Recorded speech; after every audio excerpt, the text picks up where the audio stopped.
Ndabasuhuje bakunzi ba Judotech Ten Official, ngende Jadotech nk'ibisanzwe maze kumenyera. Ibiganiro byacu nk'uko mubizi byibanda cyane cyane ku ikoranabuhanga ritandukanye, ariko ku buryo by'umwihariko ku buryo wakorera amafaranga kuri internet ukoresheje telefone yawe.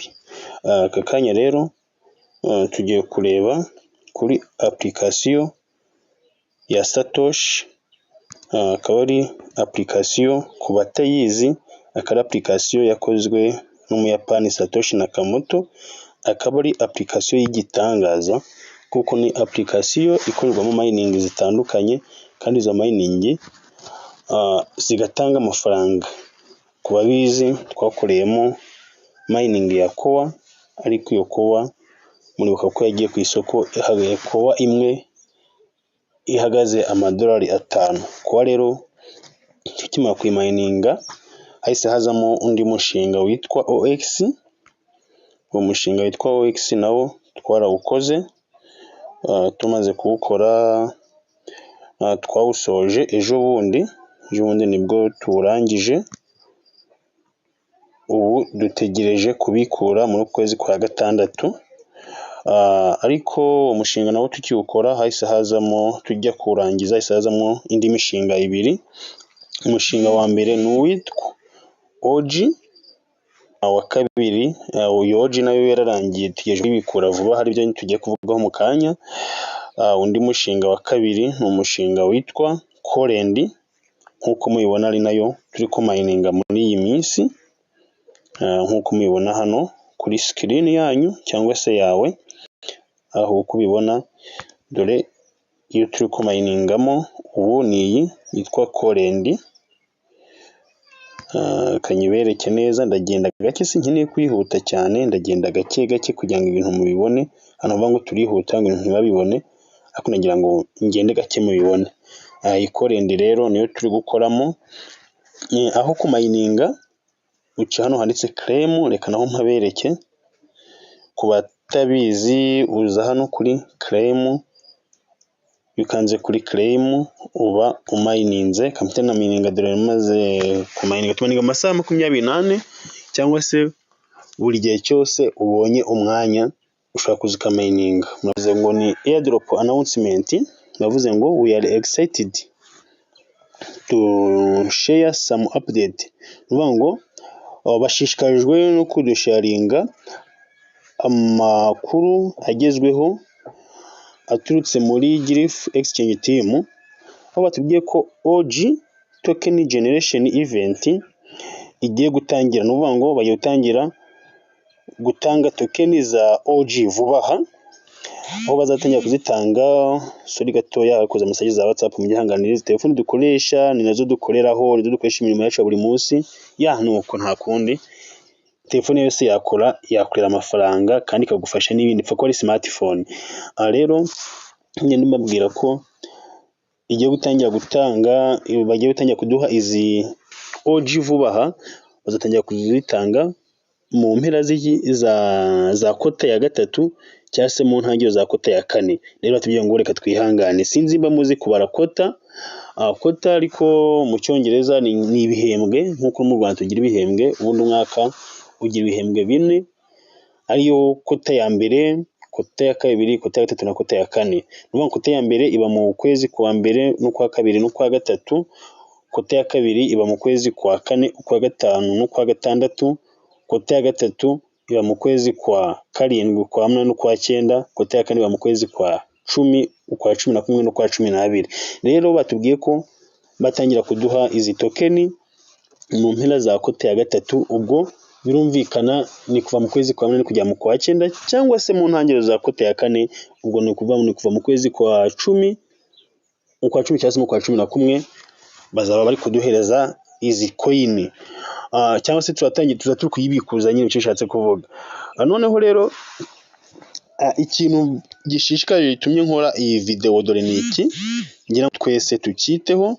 Munyihanganire rwose izi message zo ntabwo zihagarika, kuko telefone nkoresha niyo nkoresha kuri WhatsApp, niyo mpamagariraho, niyo nkoreraho akazi, byose yani telefone zacu tugomba kuzibyaza umusaruro uko dushoboye kose. Rero icyo nje kuvugaho dore ni iki, ngira ngo umuntu wese yiteho. Bavuze ngo as saying goes, don't trust, nuvuga ngo muri ibi bamaze kutubwira nyine wikwizera, wiverifyinga cyangwa se wadopte advice iyo ariyo yose, update iyo ariyo yose ntuyemere, cyangwa se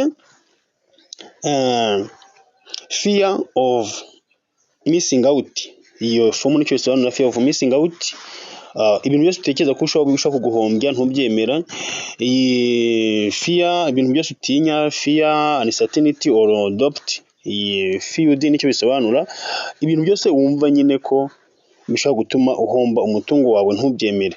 Bavuze ngo ibintu byose bivuye kuri stranger, from stranger, cyangwa se verify with official channel from, nuvuga ngo ibintu byose wumva utizeye ntubyemere, wowe uverifyinge gusa application yawe uyivanye muri official channels za Satoshi and Glyph exchange. Scammers are smart, be cautious. Nuvuga ngo abascammers ni abahanga, gira amatsiko cyangwa se gira amakenga. Icyo yashatse kuvuga nuko batubwiye ko nyine application ya Satoshi iri update, ariko abascammer bashobora kuyikoresha bakwiba. Niyo mpamvu bavuze ngo nujya ku verifyinga, ku updatinga, tinya ibi bintu byose, izi za FOMO, za feud zivuye mu stranger sense, mu bantu utazi cyangwa utizeye, wowe ukore update binyuze muri application ya Satoshi, cyangwa se ukoresheje link wavanye kuri mbuga nkoranyambaga ziri official za Satoshi. Twagiye rero ngo ngiye kwereka uburyo bakora update. Gukora update nta kundi biroroshye. Nuwinjira kuri muri application cyangwa se muri mining ya Satoshi, uraza gusangamo aka kantu ka new version. Usangamo kano ka new version, kagenda gakina ko nkabereke, sinshaka kwirukanka akandagerageza kugira ngo iyi video itaba ndende cyane. Reka nkabereke, kari hano hejuru. Yes, sorry gato, kari hano hejuru. Dore ngaka, uraza hano hejuru kuri new version, uraza hano kuri new version, ubundi wa updating. Ariko ushobora kugera aha akantu ka new version ukakabura. Nukabura wowe icyo uri bukore rero, urahita uza hano hepfo kuri mi. Numara kujya kuri mi, ngo yaterwa ushaka kuyabona cyangwa ukakabura. Nukabura urajya hano kuri mi. Numara kujya hano kuri mi, uhite uhakanda.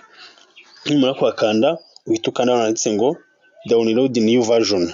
Tukanda naho kamabereke, nta mpamvu yo kwihuta, ariko nkibutsa gukora subscribe, like, share and comment, kuko ni ingirakamaro, biduha imbaraga, biradufasha, bigatuma dukora cyane no kubashakira amakuru agezweho. Iyi channel izanyura amakuru menshi atandukanye, haba ibyamamare, haba amakuru y'ikoranabuhanga, amakuru nk'aya yatuma ubona amafaranga mu buryo bworoshye kandi udashoye, byose bizajya binyura aha. Rero ukakora subscribe kandi usangize n'inshuti zawe, kuko ni ibintu byiza cyane.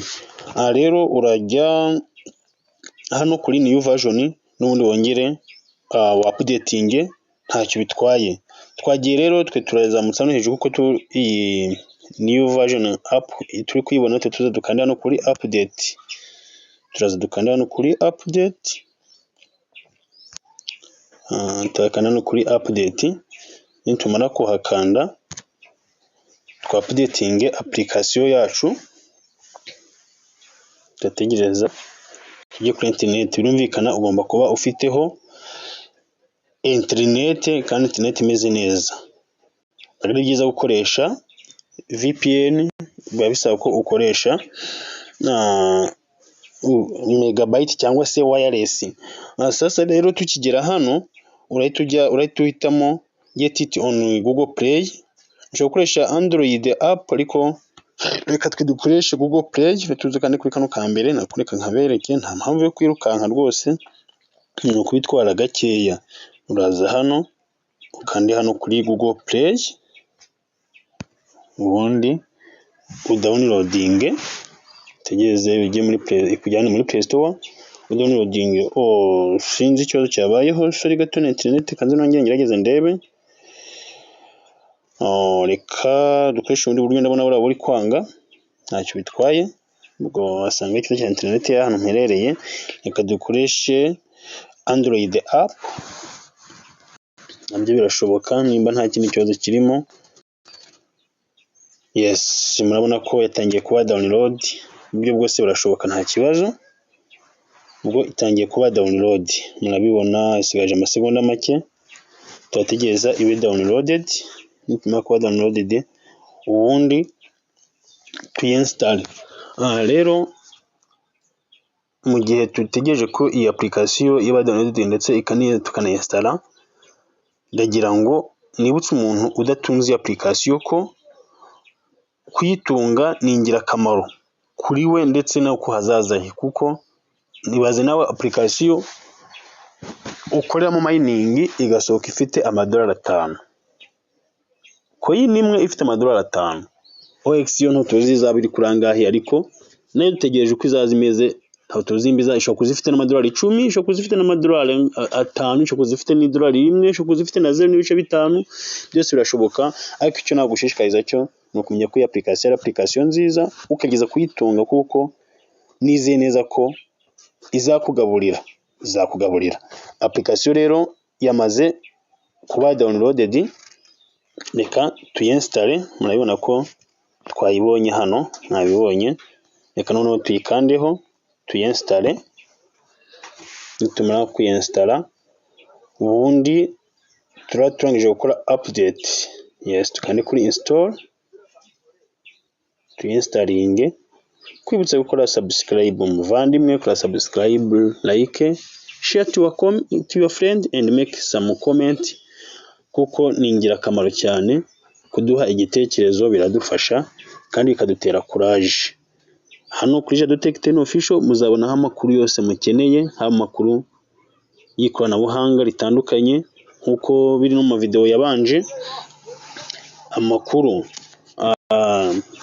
y'ikoranabuhanga atandukanye, hari amakuru y'ibyamamare, amakuru ya mining nkizi, yose kuri Jado Tech 10 Official arahari. Icyo utabona ukora subscribe. Iyi application yamaze kuba downloaded, ugiye gute dukanda kuri open. Naho mpabere cyane nyavuga ngo open ntago wayibonye kandi bigaragara, nahe nyibereke rwose. Open dore ngiyi, tuzajya uvuga ngo hari icyo ntamweretse. Kadukande kuri open, tumara gukanda open, ubundi application yacu turaba tuyapdatinze neza cyane. Turakanda kuri open, tegereze ifunguke. Murabona ko ubu yamaze kuba updated. Igisigaye ni ukumayininga nkuko bisanzwe, tugategereza izindi update ziri imbere. Rero mu gihe uzanyura kuri Google Play ikanga, uzahita ucya kuri Android app, nabwo bizagenda neza. Sawa rero, ndabakunda cyane. Kumayininga nabiberetse. Abantu batazi gukoresha hashcard, iyo ufite hashcard hano nizo zikongera umuvuduko, uraza ukakanda, wamara kwakanda izo hashcard baguhaye